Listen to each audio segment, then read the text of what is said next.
Bom dia, então, turma. Se alguém precisar entrar depois, eu vou autorizando aqui. Mas a gente começou a conversar, então, sobre a PPCC, né? Eu estava perguntando sobre a possibilidade, sobre como vocês estão nessas semanas aí de quase fim de semestre. Que eu tinha pensado numa possibilidade de a gente deixar para depois, mas eu acho que vai acabar acumulando mais coisas, ou vai ficar difícil de fazer, porque ninguém em janeiro não vai querer, né, estar na frente do computador se não precisar estar, acho que é melhor. Então, a PPCC vai ficar para o dia 21 de dezembro, e eu vou dar algumas alternativas aqui, que depois eu posso escrever. O Miriam, se tu quiseres anotar, mais ou menos, daí depois a gente arruma um roteiro para colocar disponível para quem quiser ler, não precisar estar vendo o vídeo de novo. Então, eu pensei em algumas alternativas. A primeira é a alternativa original, que é vocês elaborarem uma postagem sobre ensino de fungos. Vocês podem escolher qualquer tema dentro de fungos, dentro do que a gente viu, ou algum tema que vocês tenham se interessado, que vocês tenham visto na rede, que vocês tenham ouvido falar, e que vocês querem saber mais, aprender mais. Bom dia, Jéssica. E vocês podem escolher, então, esse tema para estudar mais e preparar uma postagem que seja divulgada para a gente postar no Moodle. A gente não vai postar oficialmente nas mídias sociais, a gente pode criar uma pasta no Moodle de entrega de atividades, e vocês vão colocar os PPCCs lá. Então, a primeira seria uma postagem voltada para as mídias sociais, mas pensando num público que seja um público leigo em micologia, que não conheça muito fungos, que pode ser um público de escola, de qualquer idade, ou pode ser um público mais geral, que tenha, enfim, gente curiosa, ou pode ser, por exemplo, né, como a gente tem feito no Mecolab, a gente tem várias atividades de extensão, e a gente pensa, às vezes, tá, esse post aqui a gente vai falar sobre cogumelos comestíveis, então, talvez chefes se interessam, né, chefes de cozinha. Nesse aqui vamos falar sobre evolução, talvez o pessoal da geologia, da geografia se interesse por causa das eras geológicas. Então, pensando nesse sentido de levar, até dá para fazer, por exemplo, um que seja voltado para dentistas, né, que existem fungos nos dentes também. Então, vocês podem, enfim, achar um tema, relacionar com fungos e fazer uma postagem para esse público dentro desse tema que vocês interessarem.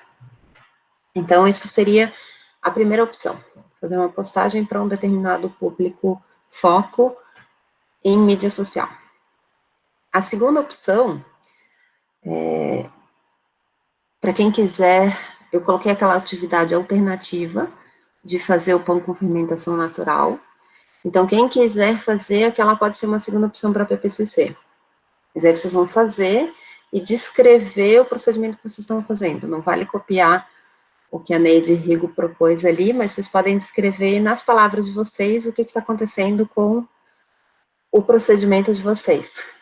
E isso seria no intuito também de falar sobre fermentação para uma turma. Por exemplo, é uma atividade, eu na verdade propus essa atividade como alternativa, mas é uma atividade que pode ser modificada para fazer junto com uma turma de escola, né? Criança gosta de aprender coisas, de cozinhar, e seria, né, pode ser uma atividade bacana para ser transformada numa atividade de ensino com crianças de qualquer faixa etária, que cada uma sai com seu pãozinho ali, entendendo ao longo do processo de fermentação natural o que está acontecendo naquele processo. Então, essa é a segunda opção, transformar a atividade de fermentação natural e fazer pão em uma atividade que pode ser aplicada na escola.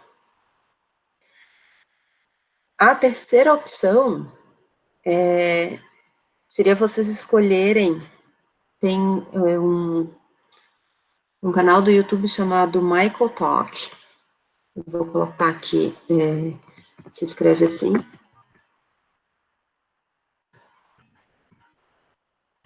esse é um grupo de várias pessoas que estudam fungos, que estão todas meio loucas, apaixonadas por fungos, e que se juntaram, e a gente faz mesas redondas, entrevistas, já tem várias no canal. Amanhã vai ter mais uma. Então, a terceira opção seria vocês entrarem no canal do Michael Talk, ou assistir a de amanhã, escolher um dos temas que já foi apresentado, ou esse de amanhã, e escreverem também, transformarem aquele tema que foi discutido na mesa em uma atividade de ensino. E aí vocês podem montar um plano de aula, ou podem usar isso como inspiração para fazer o post de divulgação. Então, seria usar uma das mesas dos temas da Michael Talk para desenvolver uma atividade de prática de ensino, que pode ser postada online ou pode ser um plano de aula. Então, são 3 opções. Beleza? E, independente da opção que vocês escolherem, vocês vão, então, fazer alguma coisa por escrito, que pode ter desenho, ou pode ser um vídeo, pode ser, enfim, vocês podem usar ilustrações, para entregar no Moodle no dia 21 de dezembro. Ou a gente poderia também...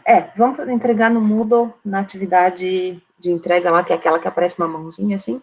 Eu vou abrir uma pastinha e cada um entrega lá, cada pessoa entrega a sua lá até o dia 21 de dezembro. Se alguém quiser, por exemplo, assistir a Michael Talk de amanhã e já fazer, quiser entregar nessa semana, pode também. Então, até dia 21 de dezembro, vocês podem entregar a qualquer momento. Beleza? Joinha?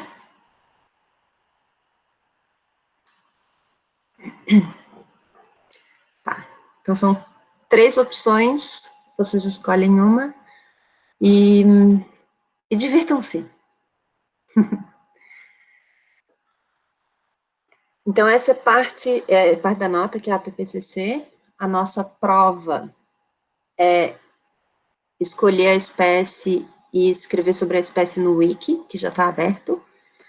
Então, lá vocês vão também, tem várias pessoas que ainda não escolheram a espécie, e lá também a gente tem um prazo, mas vocês podem fazer a qualquer momento. Vocês podem começar a fazer, salvar e voltar para terminar, e a hora que fechar, vocês só me dão um toque dizendo que, prof, a minha está encerrada, completei, ou então pode escrever lá em cima, espécie finalizada. E daí a gente fica sabendo quem que já terminou. Que aí a gente vai olhar todas e avaliar, e nesse wiki a gente vai ser bem rigorosa no levantamento das questões que vocês vão colocar, na parte escrita. Leiam bem o roteiro, porque isso tem nota de prova.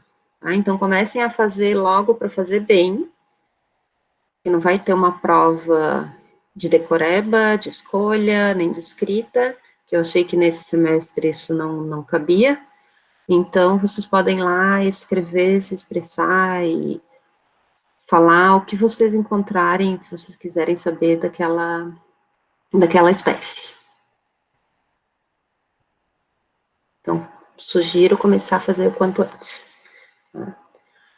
Eu vou mandar mais um recado também, pedindo para o pessoal, para todo mundo já escolher a sua espécie, que quem escolher primeiro ganha aquela, e quem ficar por último vai ficar com as que não foram escolhidas ainda. Mas são todas legais, não tem nenhuma que não vai ser legal de fazer.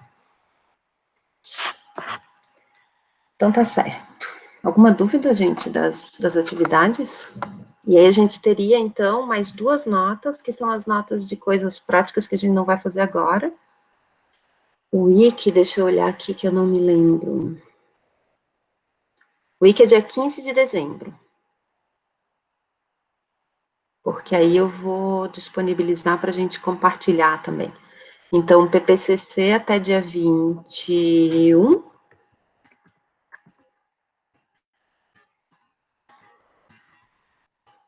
E o wiki até 15. Olha, 15 de dezembro, 2 dias antes do meu aniversário. Presente de aniversário, façam bem bonito.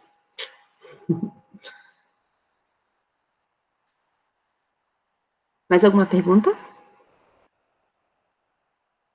Então, lembrem também que o Moodle é nosso amigo, e essas informações estão lá. E vejam também o roteiro do Wiki, que está bem explicadinho. E depois a gente vai colocar um roteirinho para as PPCCs. Vamos começar a aula, então? A parte da aula de apresentação. Todo mundo pronto?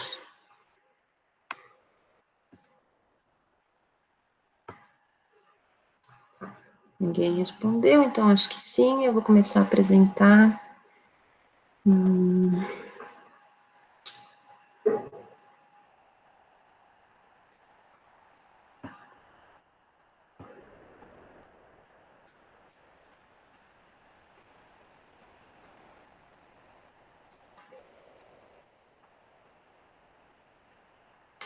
Então, como vocês sabem, agora eu não consigo mais ver nem o chat, nem vocês. Então, se der algum problema, vocês podem abrir o microfone e me avisar, tá? Se tiverem alguma pergunta e não puderem usar o microfone, daí a Miriam ou a Lorena me dão um alô aqui também. Bom, então esse é o mesmo diagrama que a gente vê toda semana, né? São os grandes grupos de fungos. A gente já viu ascomicota e basidimicota, e hoje a gente vai falar de glomeromicota, que inclui fungos simbiontes. Então, essa é a versão do Tree of Life. A gente teria aqui um outro grupo, esse aqui a gente não vai mencionar nessa disciplina, entorrinomicota, e estamos aqui, então, em glomeromicota. E dentro da classificação mais recente, aquela de 2018, glomeromicota segue aqui, glomeromicota é um grupo natural e um filo, então, reconhecido. E a gente já vai ver um pouquinho mais da história da sistemática desse filo hoje. Então, como eu falei, ele inclui, glomeromicota inclui fungos simbiontes, principalmente fungos que estão associados às raízes das plantas, que a gente chama, então, de micorriza. Né? Mico de fungo, risa de raiz. Em espanhol, eu tenho uma amiga que faz sempre uma brincadeira, porque risada em espanhol é risa, né? Ela sempre fala micorriza. Às vezes as pessoas acham que são macacos que riem, né? Mico de macaco e risa de risada, mas não é. É de fungo e raiz. E aqui são algumas das estruturas que a gente vai ver e vai falar hoje, e tem uma família, um pequeno grupo, que tem uma associação diferente que eu vou mencionar. Mas mais para frente a gente fala disso. Então, em geral, quais são as características gerais desse filo que a gente veria, né, na maioria das espécies? Então, eles têm hifas cenocíticas. As hifas cenocíticas, então, são as hifas que não têm septação regular. Então, são hifas que não têm septos, elas se ramificam também, como a gente viu, né, com as outras hifas somáticas dos outros grupos. Mas elas não têm septos, então isso significa que todos os núcleos, todas as organelas e todo o conteúdo citoplasmático está disperso dentro dessas hifas e circula livremente, não existe nenhum tipo de divisão. Então, nos grupos que a gente falou antes, ascomicota e basidimicota, eles têm hifas, as hifas desses grupos, desses membros desses grupos, têm septos, que permitem também essa passagem, né? Mas existe um controle através do septo, com estruturas que estão ali ao longo do septo e que controlam quando que essa passagem vai ocorrer. Então, aqui não existe nenhum controle e todo o conteúdo circula livremente ao longo de toda a hifa. A gente não vê nesse grupo estruturas macroscópicas formadas, como a gente viu em ascomicota e basidimicota. Tem uma família que forma, eu vou falar mais no finalzinho, que forma massas de esporos que podem ser vistas a olho nu, que são bolinhas pequenas, mas, em geral, eles não formam estruturas macroscópicas. Uma coisa que é curiosa e que é, de certa forma, um mistério dentro desse filo, esse filo é bastante antigo, a gente vai ver também, a gente vai falar um pouquinho da evolução, mas só se conhece a fase assexual. Então, todos os esporos, todas as estruturas são formadas a partir de mitose, até onde se sabe. Nunca foi descrita a fase sexual envolvendo meiose nesse grupo de organismos. E eles são simbiontes obrigatórios, então, como eu falei, no início formando micorrizas arbusculares, ou endomicorrizas, elas podem ser chamadas também, que é, então, a relação do fungo com a raiz, ou formando em um gênero, dentro de uma família, uma simbiose com cianobactérias. Então, a gente já vai ver esse exemplo aqui, a gente vai só citar, porque é um gênero só que tem essa associação. Então, evolutivamente, os ancestrais de Glomeromicota foram responsáveis pelo sucesso das plantas terrestres. Não sei se vocês já ouviram falar disso, mas é um tema que às vezes não se fala muito, mas a gente sabe que as plantas colonizaram a Terra há cerca de 400 ou 500 milhões de anos, no Devoniano, e existem, então, fósseis desse período do Devoniano que têm associados as células, então, no Devoniano tinham plantas que foram as primeiras plantas que começaram a conquistar o ambiente terrestre, elas eram plantas que não tinham raízes verdadeiras, uma delas se chama Agleophytum, e era uma planta que tinha ramificações bem simples, mais ou menos assim, e não tinha células, raízes verdadeiras, mas tinha na base células que eram responsáveis pela absorção. E nessas células, como a gente vê aqui, nos fósseis encontrados dessas plantas, dentro dessas células tem fósseis de hifas associadas a essas células. E essas hifas associadas nesses fósseis são hifas dos ancestrais mais antigos de Glomeromicota. E o que a gente sabe, então, é que esses fungos foram responsáveis pelo sucesso das plantas terrestres, porque se associando às raízes dessas plantas, não as raízes verdadeiras, mas as células dessas plantas, da base dessas plantas, o micélio do fungo tinha capacidade de ter uma área maior de absorção e atingir, por exemplo, água, locais com maior umidade, locais próximos, para transportar água e minerais para essas plantas que estavam começando a conquistar o ambiente terrestre. Então, isso foi uma novidade. A maioria das plantas, então, se supõe que tinha essa associação, as que começaram a conquistar o ambiente terrestre, e o que suporta, os dados que suportam isso, então, são que 90% das espécies de plantas existentes hoje têm associações micorrízicas. Então, a associação entre fungos e plantas surgiu várias vezes, e a maioria das plantas tem fungos associados às suas raízes. E podem ser vários tipos de fungos. Então, tem algumas, a família Proteaceae, algumas plantas herbáceas que não têm fungos às raízes, mas provavelmente porque perderam essa associação, deixaram de fazer essa associação ao longo do processo evolutivo. Mas a gente encontra isso, inclusive, em samambaias, em briófitas. Todas as plantas têm essa ajudinha do fungo, então, que a gente vai falar um pouco mais. E é uma associação super interessante e importante, e muito pouco falada, na verdade, pouco conhecida para certos grupos de plantas. Então, vamos ver o que é uma micorriza vesícula arbuscular. Então, esse, como eu falei, é um dos tipos de micorriza, existem vários. Esse é o tipo mais antigo, então, que foi conhecido lá do Devoniano. E nesse tipo, então, se chama micorriza vesícula arbuscular, ou micorriza, simplesmente micorriza arbuscular, que a gente também pode chamar de MA, por causa dessa estrutura aqui, que se chama arbúsculo. Então, a gente vê aqui vários arbúsculos nesse desenho.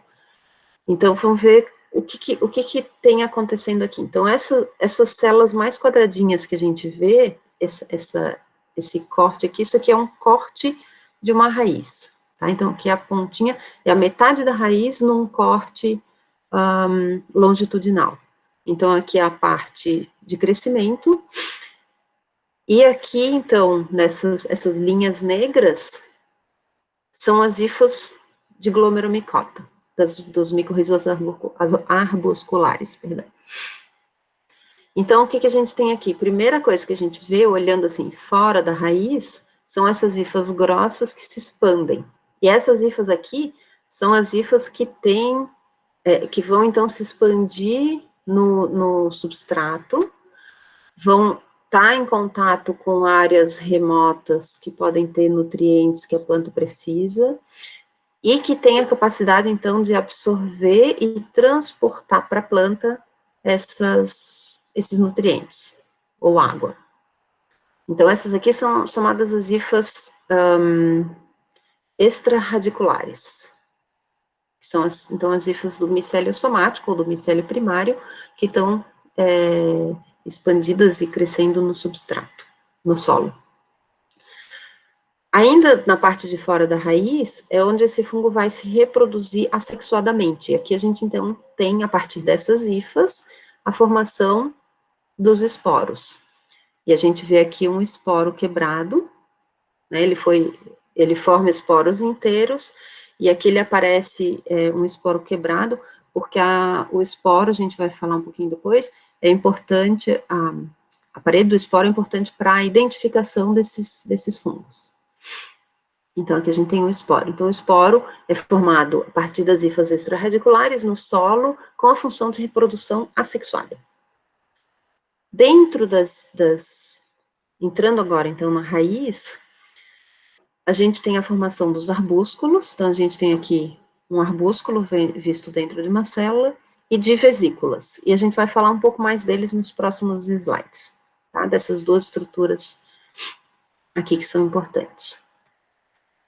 Então, esse aqui agora é um corte daquela raiz, mas um corte transversal, para a gente entender como que essa associação acontece. Então, a gente tem aqui, de novo, as hifas extrarradiculares, que são cenocíticas, né, que a gente já viu, não tem nenhum tipo de septação, os esporos assexuais, aqui arbúsculos dentro de uma célula, vesículas que ficam entre as células, e essa associação dos arbúsculos, onde as hifas aparecem entre as células, isso aqui só acontece nas células corticais, entre as células corticais, que são as células mais externas da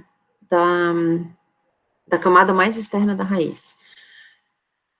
Eles nunca penetram, o fungo não consegue penetrar aqui na parte mais interna, onde ocorre a parte mais importante da vascularização da planta, por causa dessas estrias de Caspary, que estão marcadas aqui em vermelho, que são estrias na endoderme, que protegem, então, a entrada de qualquer substância estranha, organismo estranho, para essa parte central aqui, que é mais importante na planta. Então, como eu falei, a classificação tem base na morfologia dos esporos sexuais. Então, os esporos, eles são importantes para a identificação dos grupos. Até 2001, o grupo era considerado uma ordem dentro daquele filo Zygomicota, que não existe mais.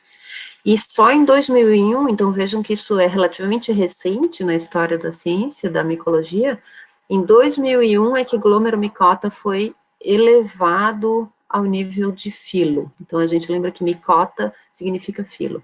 Então, a partir de 2001, glomeromicota foi elevado ao nível de filo, incluindo 4 ordens que são Diversisporales, Glomerales, Arqueosporales e Paraglomerales.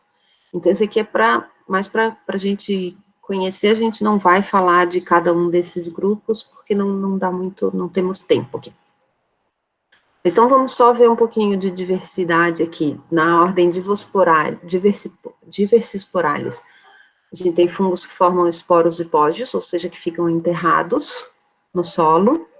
E aqui a gente tem o exemplo de Gigáspora gigantea, que é, acho que um dos fungos glomeromicota que forma os esporos de maior tamanho. Glomeralis também são esporos que ficam enterrados no solo, e podem ser solitários ou formar aqueles grupos de massa de esporos.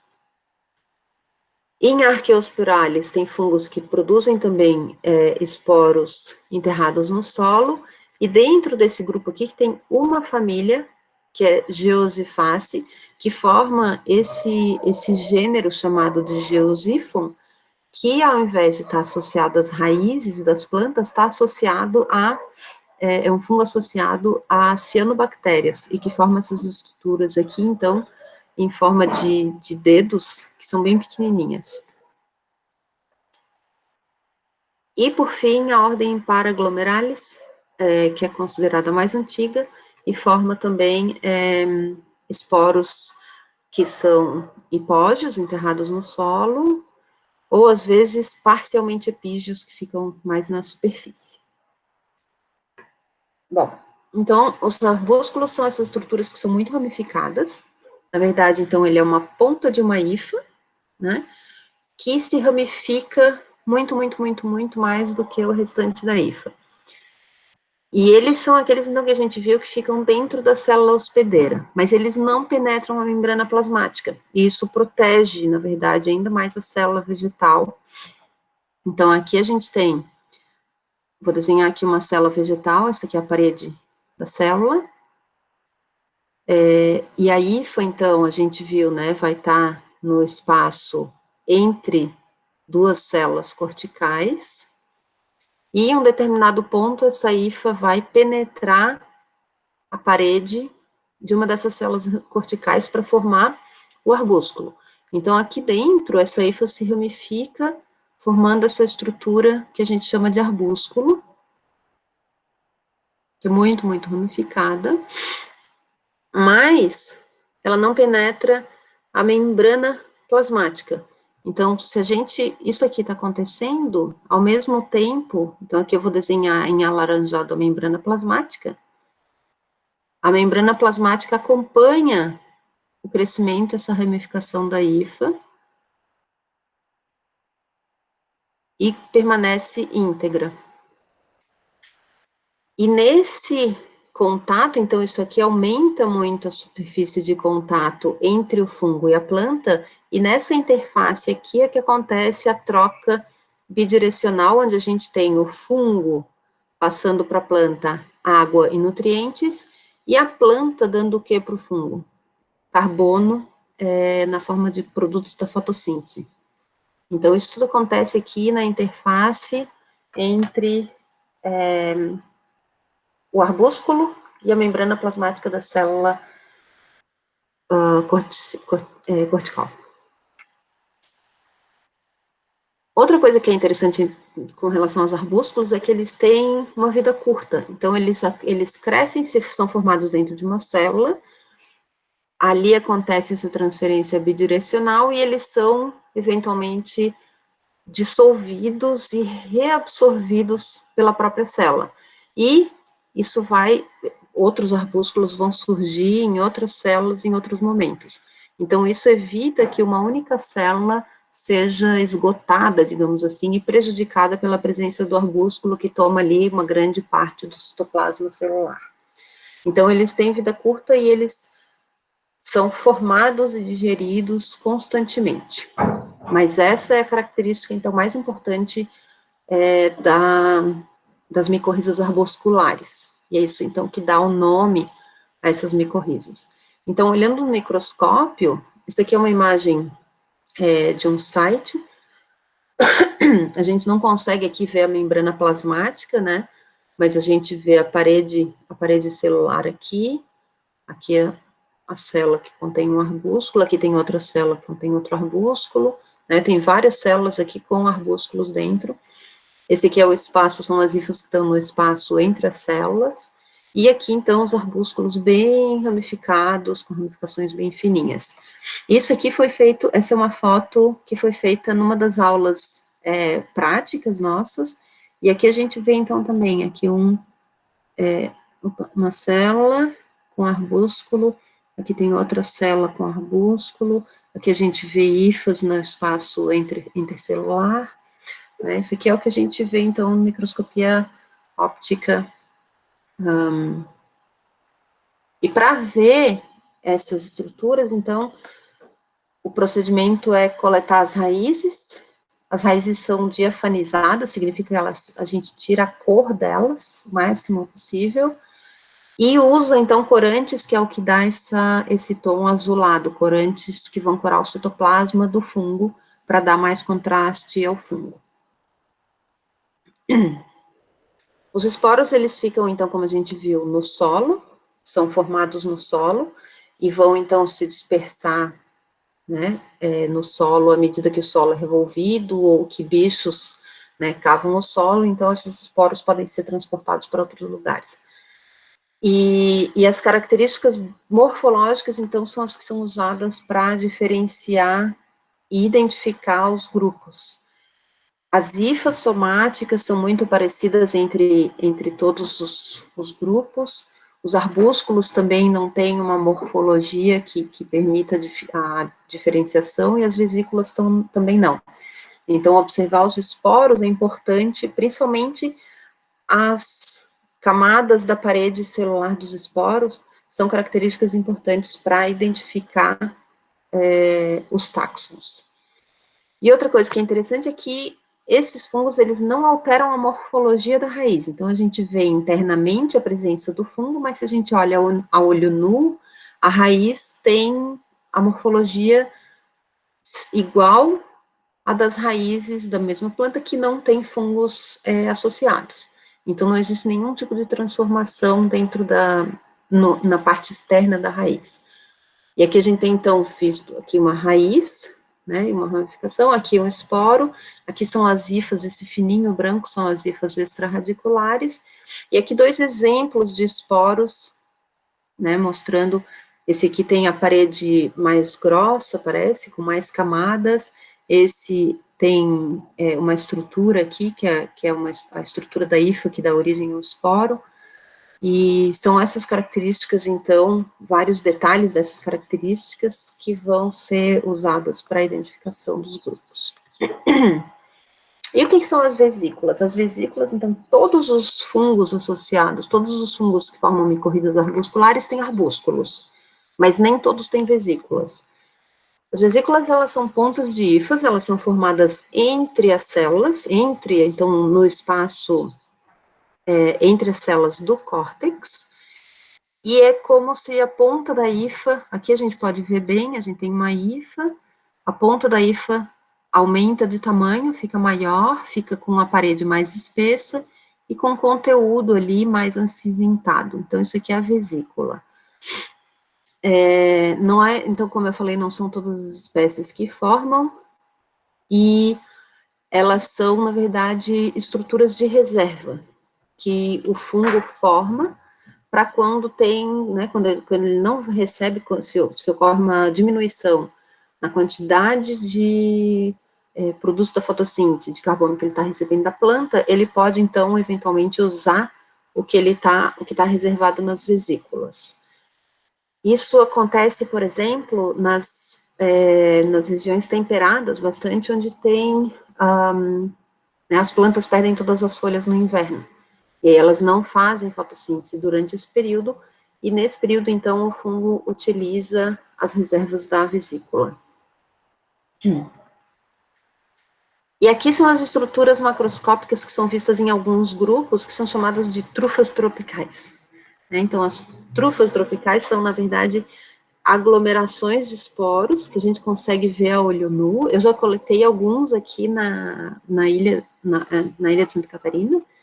Inclusive, são bolas pequenininhas que parecem uma pequena trufa. E se a gente corta e olha no microscópio, então a gente vê montes de esporos aglomerados. Então, isso é uma forma de auxiliar também a dispersão, porque vários bichos comem essas estruturas e então, né, defecam essa massa de esporos que vai ser disperso, então, pelos bichos. E vamos falar, então, um pouquinho da importância econômica das micorrizas arbusculares.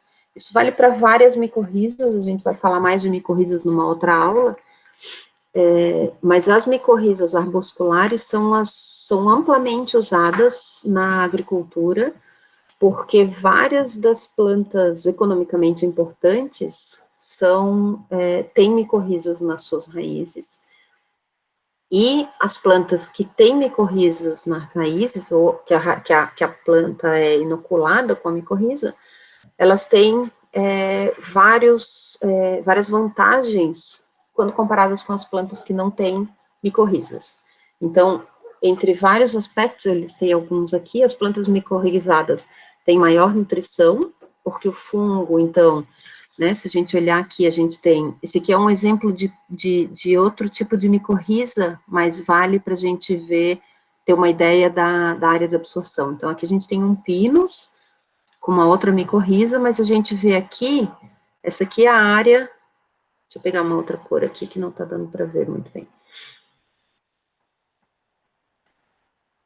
Então, essa aqui é a área da raiz do pinus. A raiz do pinus, então, está aqui, ela vem até mais ou menos esse ponto aqui onde eu desenhei.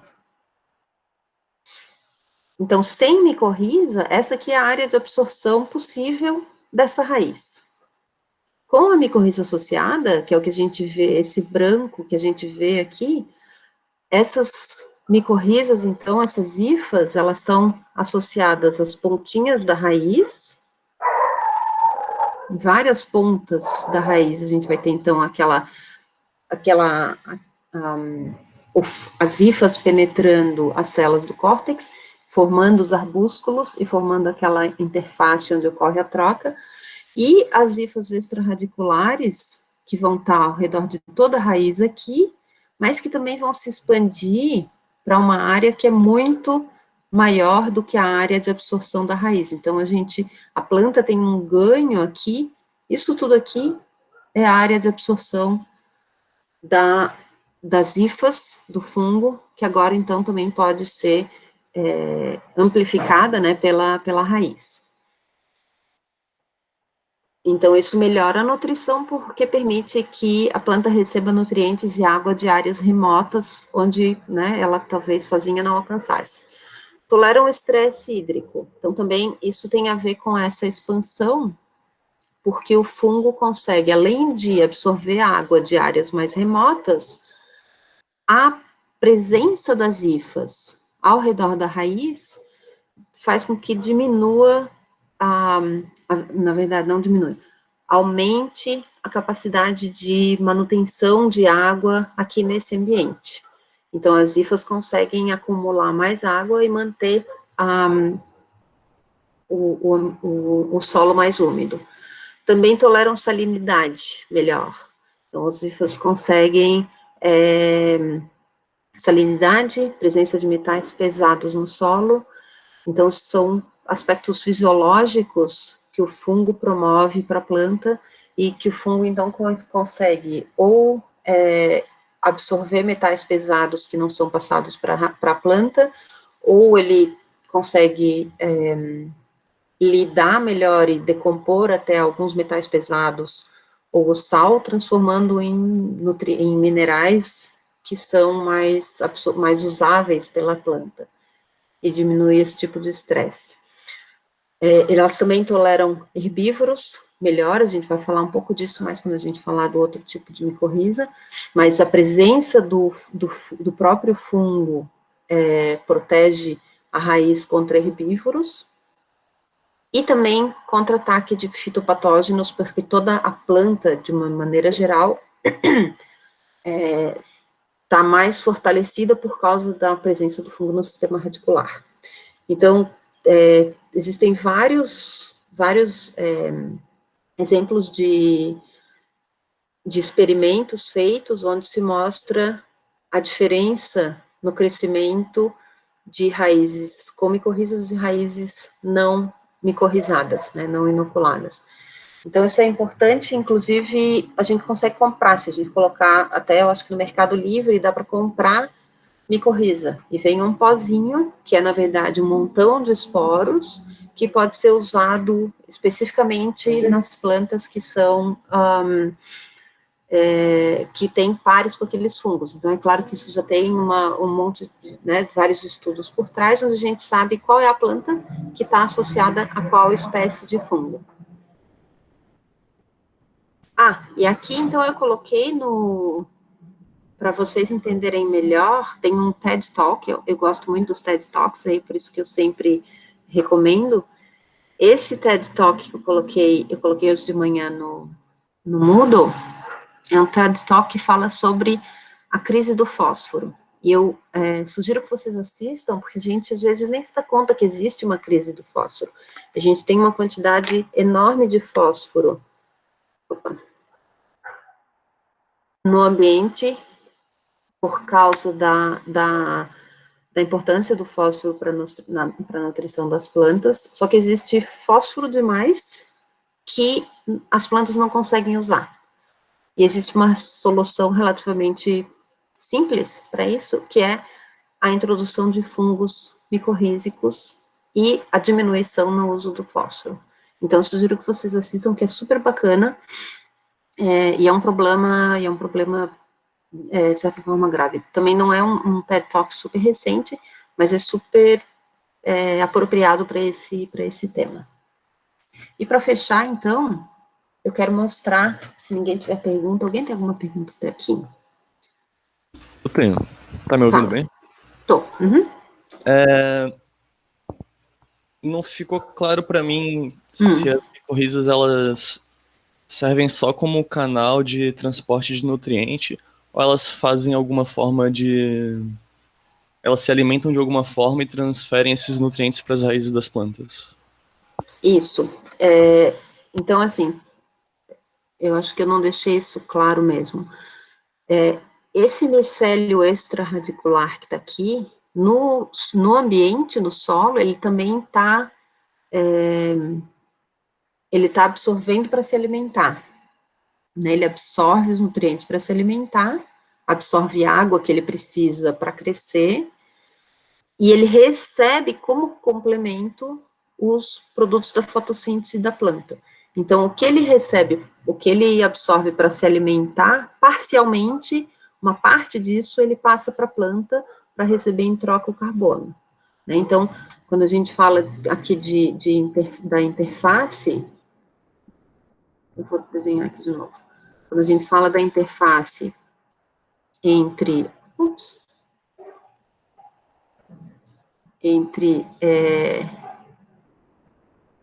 a planta e o fungo, né, se o arbúsculo está aqui, isso está acontecendo porque o fungo precisa de carbono, que ele não consegue absorver com eficiência do solo, mas ele consegue absorver nitrogênio, ele consegue absorver fósforo, que são também nutrientes. Só um minutinho, passar o caminhão. Tá, então, o fungo tem maior eficiência para absorver nitrogênio, fósforo, potássio, que são os nutrientes que a planta não consegue absorver com tanta eficiência, e que o fungo, então, transporta para a planta. E o fungo não tem tanta capacidade, pelo menos esses fungos, de absorver carbono.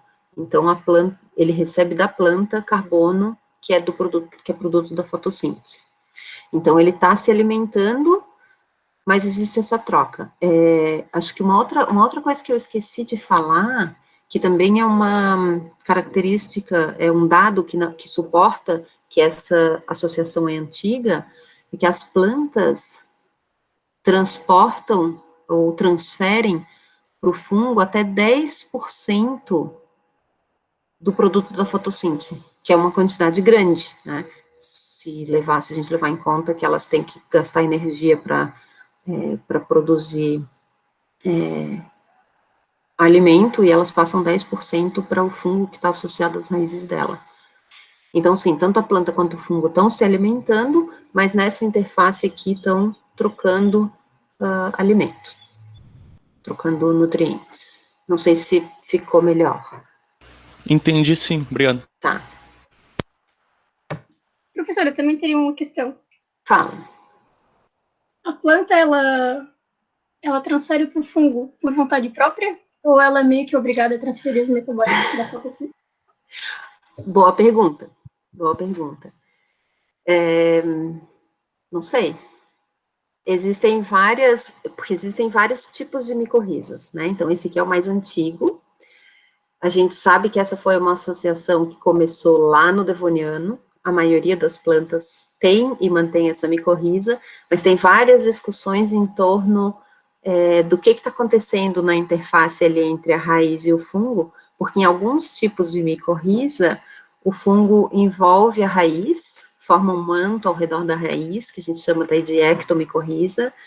Em outros casos, o fungo pode estar associado a duas plantas, sendo que uma das plantas não faz fotossíntese, mas essa planta rouba, através do fungo, produtos da fotossíntese de outra planta. A gente vai falar mais sobre isso.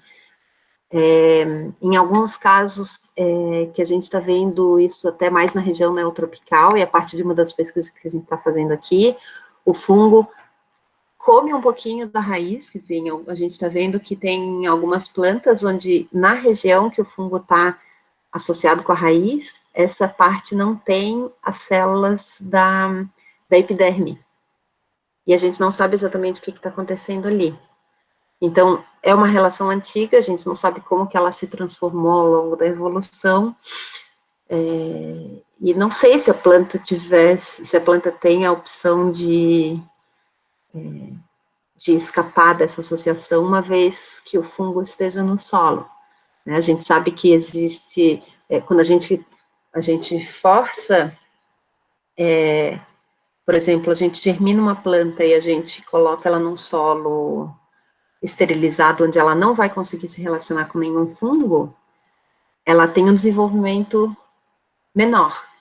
Então, ela, às vezes, aumenta o volume de raiz, mas ela tem um número de folhas menor do que a que tem a micorriza. Então, não sei se é uma questão de ela ser obrigada a fazer, mas é uma coevolução que já é muito antiga e que surgiu várias vezes e que pode ter vários aspectos diferentes aí envolvidos, dependendo do fungo e dependendo da planta. Mas é uma boa questão e é uma questão que a gente discute, justamente por causa dessas que a gente vê que decompõe um pouquinho assim a raiz, porque alguns dos fungos, não dos glomeromicota, mas outros fungos que fazem a associação micorrízica, alguns são fungos decompositores, que estão no solo ou crescendo na madeira e que decompõem matéria orgânica vegetal, mas, por outro lado, também se associam às raízes e fazem essas trocas. Então, é difícil, com esses fungos, a gente colocar dentro de uma caixinha. Esse fungo é só micorrízico, esse fungo é só decompositor, porque, às vezes, eles têm os dois papéis junto. Essa é uma ótima pergunta. Sim, ok. Outra questão, professora, seria ali que a professora falou, né? Que os arbúsculos, eles não penetram a membrana plasmática, né? Das células ali do córtex, da raiz, mas que eles estão dentro da célula hospedeira. Então, eu não consigo entender muito bem. Esse estar dentro, né? É só na parede celular, então? É entre a parede e a membrana. Ok. Entre a parede e a membrana. Eu vou desenhar aqui de novo. Então, essa aqui é a célula vegetal. E aqui, vou colocar em azul, é a hifa do fungo. A hifa aqui está entre as células e penetrando nessa célula aqui, certo? E aqui ocorre a formação do arbúsculo. Agora eu vou desenhar o que acontece com a membrana vegetal, com a membrana celular da planta. Então, ela está aqui, né? Então, aqui a gente tem a parede vegetal em vermelho, a parede celular em vermelho e a membrana celular em amarelo. Quando o fungo, quando a hifa penetra a parede celular, a membrana começa a crescer junto, envolvendo a hifa que está se ramificando lá dentro. Então, eu acho que tem um nome, eu acho que é apoplasto, o nome desse espacinho aqui entre a parede celular e a membrana celular. E que ele fica, então, daí ampliado quando o fungo se ramifica, quando a hifa se ramifica lá dentro. Ficou melhor assim? Entendi agora, professora, muito Então, obrigada. é só num espacinho, assim, é como se formasse uma luva ali dentro, que envolve as hifas do fungo com a membrana plasmática. Mais alguma pergunta aqui?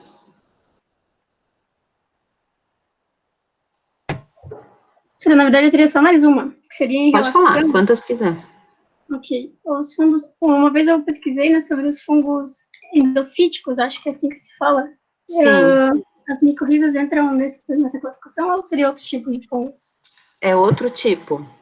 Os fungos endofíticos, se a gente fosse comparar, seriam como a nossa flora intestinal, que a gente chama, que são fungos que estão dentro das células, esses sim estão dentro das células, dentro do citoplasma, e as plantas têm vários fungos endofíticos. Esse é um grupo super interessante que não é muito estudado, a gente conhece pouco, mas eles têm vários papéis importantes que eles também ajudam as plantas, ou eles podem estar simplesmente associados às plantas, a gente não sabe muito bem o papel deles, às vezes. Alguns fungos endofíticos estão associados às plantas, sem causar nenhum dano à planta, mas se a planta, por exemplo, perde um ramo, né, a gente corta um galho dessa planta, o fungo endofítico pode se transformar num decompositor e começar a decompor aquele galho que caiu.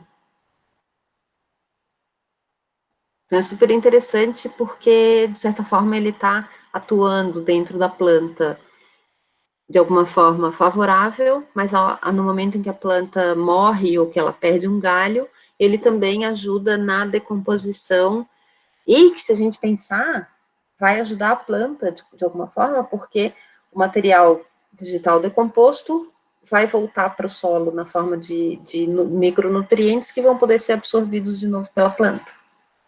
Né? É um ciclo bem doido, assim, na verdade, quando a gente começa a pensar nos fungos, a gente tem que repensar em todos aqueles ciclos que a gente aprendeu na escola. O ciclo do carbono vira bem mais complexo com a ação quando a gente pensa na ação dos fungos.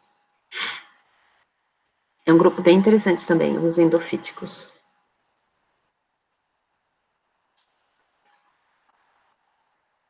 Mais alguém? O Podem prof, fazer quanto? Fala. Externamente, tem como eu saber se uma planta ela tá micorrizada ou não? Tipo, em campo, assim, como é que eu sei? Tá, com relação às endomicorrizas, não. Porque, como eu falei antes, elas não modificam a aparência da raiz. Com relação às micorrizas arbusculares, o que a gente pode fazer é coletar a raiz com o solo e procurar por esporos, para ver se tem esporos. Mas para saber se ela tem, mas aí também a gente precisa usar lupa ou microscópio. E em campo a gente não consegue ver. Quando a gente fala de ectomicorrizas, que são associações formadas com plantas, nas raízes de plantas, com fungos ascomicota ou basidiomicota, essas sim modificam a raiz. Então, a gente vê, quando a gente olha a raiz de plantas com ectomicorrizas, a gente vê a ponta da raiz, né? Se ela não tem micorriza, ela é uma ponta simples. Se ela está com ectomicorriza, essa ponta geralmente sofre, em alguns grupos, ela sofre uma ramificação, e ela fica engrossada por causa da presença do micélio na parte externa da raiz. Então, ela pode formar essa estrutura mais gordinha. Nas ectomicorrizas que a gente está estudando aqui, que são ectomicorrizas da região neotropical, a gente percebe uma capa um pouco mais grossa, não tem necessariamente essa ramificação, mas a gente percebe uma capa mais grossa ao redor da raiz, que é formada pelo micélio que se envolve na raiz. E que também tem, daí, a partir desse micélio, que a gente chama de manto, saem as hifas extrarradiculares, que são essas aqui, que estão aqui. Então, se for ectomicorriza, com o olho treinado, a gente consegue observar em campo. Mas pode ser difícil. É mais fácil observar em árvores introduzidas que são da região temperada, como pinos e eucaliptos. Nessas a gente consegue ver bem.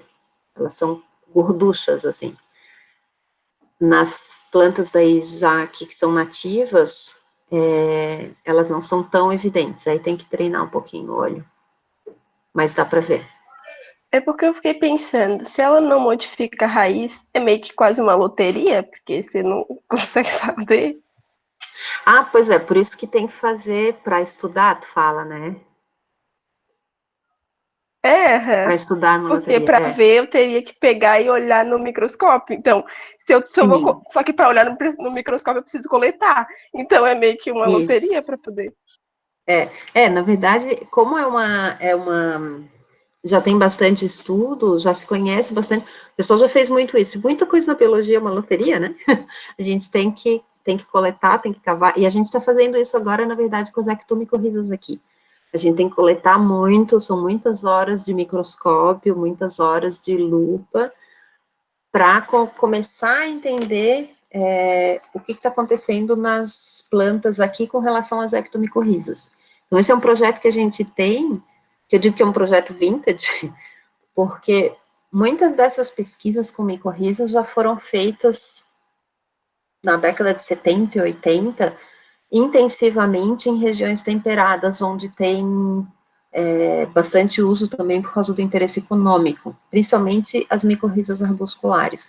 Elas estão associadas a milho, ao arroz, a grãos como trigo, sorgo, que são todos de interesse econômico grande. Então, tem muito estudo, e isso já foi feito, enfim, a descoberta já foi feita há muito tempo. Mas, se a gente quisesse, por exemplo, explorar uma área nativa aqui, vamos dizer, que não exista muita informação sobre quais são as micorrizas arbusculares na região do Pampa.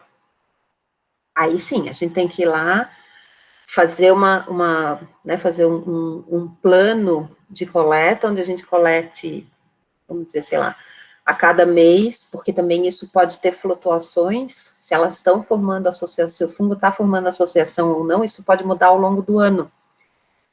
Então, a gente vai ter que fazer um plano de coleta para ir a cada mês coletar no mesmo lugar, diafanizar e clarear a raiz, olhar no microscópio e começar a procurar. E existem várias metodologias para fazer isso, inclusive com lâminas que são quadriculadas, e aí a gente conta em quantos quadrinhos aparecem arbúsculos. E dá para fazer, enfim, depois o cálculo da frequência, de quantas raízes tinham, dentro de cada raiz, quantas células tinham arbúsculos, quantos vesículas apareceram.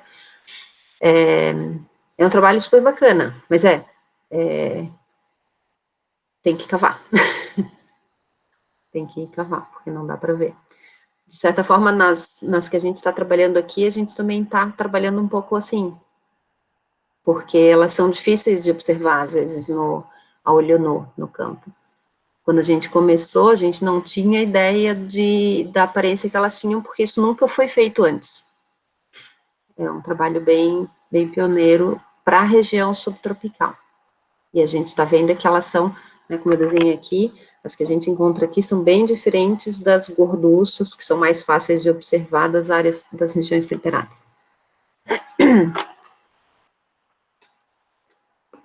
Muito boa pergunta. Mais alguma? Mais alguma? Mais alguém?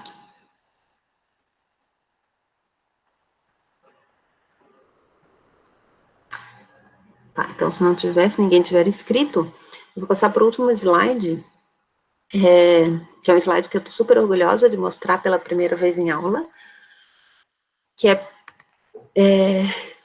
acho que a gente nunca, eu nunca tinha visto, né, então um desenho das eras geológicas, né, isso aqui é uma imagem clássica, eu acho que todo mundo já viu e já estudou em algum momento, que pontua os grandes eventos evolutivos que tiveram impacto na Terra.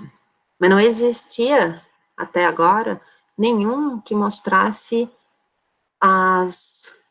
como os fungos impactaram na evolução da Terra também. Então, esse aqui mostra, e esse aqui foi feito, eu fiz junto com uma amiga, a Samara Artero, que é artista plástica, e a gente, então, conseguiu montar essas eras geológicas, pontuando, incluindo todos os grandes eventos, mas incluindo também os eventos micológicos que impactaram a Terra.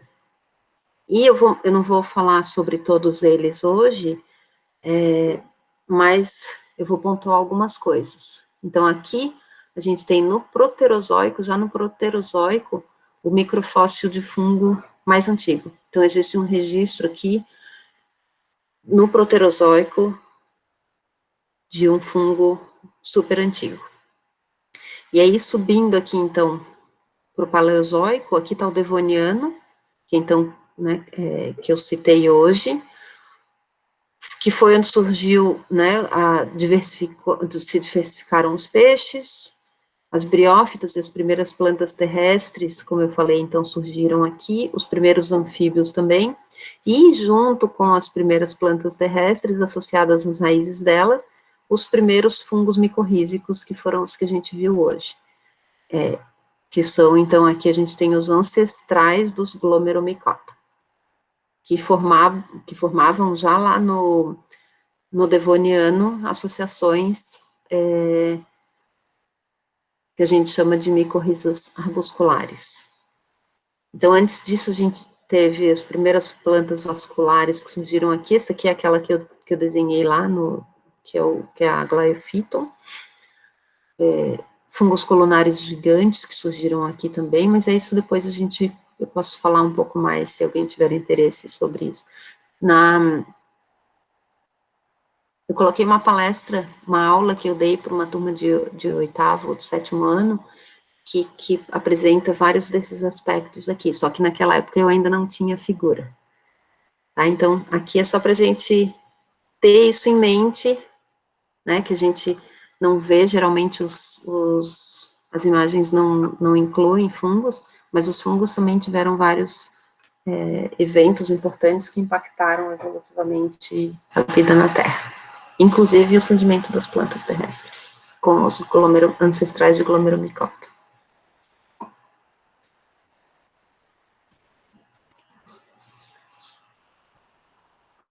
Alguma pergunta até aqui? Vou voltar lá para ver vocês.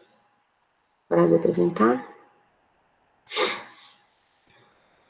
Fizeram perguntas muito boas hoje. Obrigada.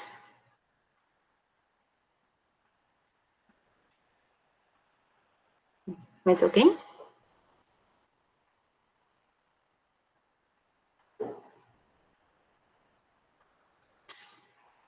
Bom, a Giovana ainda está por aqui? Giovana quer falar Giovana e a Thaís, se quiserem falar da experiência de vocês com as leveduras, com a fermentação natural. Tá dando certo? Tá borbulhando? Você tá me ouvindo? Não tô te ouvindo, Giovana.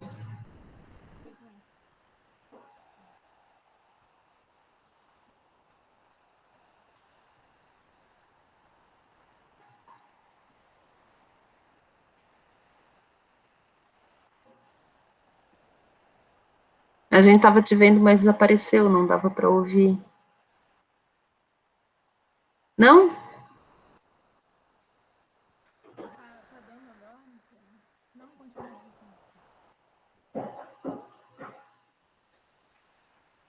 Sou só eu? Alguém tá ouvindo a Giovana?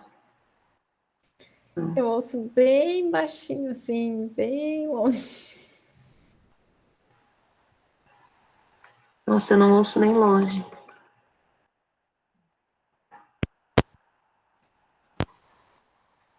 Vou tentar colocar no máximo aqui. Fala, Giovana. Será que Agora deu. eu tirei o fone de ouvido? E aí lembra que eu disse que ele tava com um chulezinho, e aí ele tava... Lembro. Nossa, ele tava tão bonito. E aí depois desses dias ele parou de ter o chulé, e aí ele ficou mais um cheiro assim só de farinha mesmo. E aí as bolinhas diminuíram também as quantidades, mas aí eu fui fazer o pão, né? Vamos ver no que dá. Fiquei o dia inteiro, né? Porque tem que botar, aí fica 1 hora, depois 2 horas. Deixa crescer. Sabe quando ele não dá certo, ele fica tipo liso? Ele não cresceu? Não. Ele só, sei lá. Aí ele ficou duro e azedo. Eu até tentei provar assim. Aí eu fiquei, O que será que aconteceu? pois é, não sei. Eu acho que ele morreu ali no meio do caminho. A Thaís compartilhou dela, que eu vi que tá bem bonito, tava borbulhando, né? Então, meu tá lindo, mas eu não me arrisquei a fazer pão ainda. Ele tá ali, pleno e belo e formoso. Mas eu não me arrisquei a fazer pão ainda, porque eu não quero tirar a expectativa, entendeu? Eu tô com grandes expectativas com relação a ele. Aí eu vou lá e faço o pão e dá tudo errado, eu vou ficar chateada. Então eu prefiro, por enquanto, que fique ali. Mas tu não vai usar tudo, tu não precisa usar tudo, tu pode fazer um filhote dele, continua cuidando dele e tu pega uma parte só para fazer o pão. Vai ser Daí essa tu vibe, fica com porque... mas assim é que as pessoas fazem, porque daí tu continua ficando com o mesmo. O nosso aqui em casa quem faz mais é o meu marido, mas o nosso levou já tá com 8 meses. Nossa. O mesmo. E também tem uma coisa assim, essa expectativa também a gente precisa entender que, né, que ele é vivo, a temperatura vai afetar, o nosso humor pode afetar, a umidade, mas Mas ele tá ali, tenta, ele tá faz cheirando ainda. Eu vou fazer. A ideia era fazer até amanhã, né? Vamos ver no que dá. Ele tá ali, ele tá cheirando ainda, ele tá ali borbulhando, todo feliz. Até então tá tudo bem. então Vai dar certo. então tá na hora, faz um filhote dele para fazer o pão. Tá. Aí tu traz para mostrar na próxima aula. Ô, prof, Vou experimentar com vocês. Se der ruim, tem gente vendo. eu descobri que dá para fazer também refrigerante natural, né? Dá. Não sei se eu também Eu posso achar. Esse eu nunca fiz, mas eu sei quem faz. Então eu posso achar um tutorial também. Passo para eu descobri vocês. uma guria da Bio que estava fazendo. Ela fez com gengibre. Fica super gostoso. Deve. Fica bem gostoso. Porque aí não vem com tu pode botar o quanto açúcar que tu quiseres, não vem com toda aquela quantidade de açúcar, e dá aquelas borbulhas gostosinhas do gás. Fermentação é uma maravilha, né? Fermentação é uma das maravilhas do mundo. Pode ser, eu não sei se é kombucha, mas... É que eu não sei como, mas eu acho que é, né? Kombucha. Aí isso tem cara de que vai dar mais certo. O Nicolas faz kombucha. Com maracujá fica uma delícia. Nicolas, tu pode fazer uma aula de kombucha para tua PPCC. E daí compartilha com a gente o processo todo, faz um passo a passo e já fica sendo a tua PPCC. Pena que a gente não vai poder, né, que ele não vai poder trazer para a aula para a gente provar em conjunto. O Nicolas vai ficar devendo a kombucha para a próxima, quando a gente voltar para o presencial. Já te dei um monte de trabalho aí, Nicolas. Fechou. Então tá certo. Fico esperando vocês. Tem gente que ainda não escolheu o fungo do Wiki, então eu fico esperando vocês lá. E minha sugestão é que comecem a trabalhar no Wiki para ficar bonitinho. E se tiverem dúvidas, a gente vai colocar o roteiro das PPCCs, das 3 propostas, das 3 ideias lá. E se alguém tiver dúvida, eu vou abrir também um fórum de dúvidas da PPCC.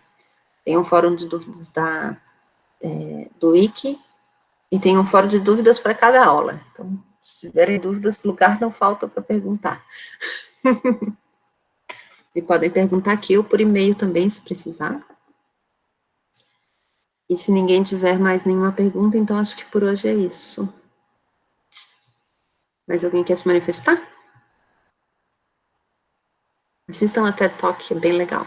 Vocês vão ficar impressionados. Então, beleza, gente. Obrigada pela presença. Se vocês tiverem contato com o pessoal da turma que não está participando muito aqui, espero que o pessoal esteja pelo menos assistindo. Se vocês souberem de alguém que está com algum problema de acesso ou que não está conseguindo, me falem também. Para a gente ver se está todo mundo ok. Beleza?